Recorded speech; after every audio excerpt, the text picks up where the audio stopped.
Vadodara MS યુનિવર્સિટીમાં ગત રવિવારે યોજાયો હતો પદવીદાન સમારોહ. પદવીદાન સમારોહ બાદ પણ ડિગ્રી મેળવવા રાહ જોવી પડશે. મહત્વનું છે કે 9,500 વિદ્યાર્થીઓએ હાજર રહીને ડિગ્રી લેવાનો વિકલ્પ પસંદ કર્યો હતો. 1500 જેટલા વિદ્યાર્થીઓને સ્પીડ પોસ્ટથી ઘરે ડિગ્રી પહોંચાડવામાં આવશે.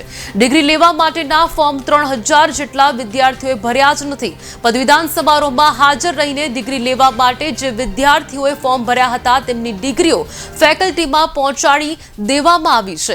આગામી દિવસોમાં ફેકલ્ટીઓ ખાતેથી તેનું વિતરણ થશે. ડિગ્રી માટે ફોર્મ ભર્યા જ નથી તે વિદ્યાર્થીઓ માટે આગામી દિવસોમાં ઓનલાઈન ફોર્મ ભરવાની તારીખ જાહેર કરવામાં આવશે.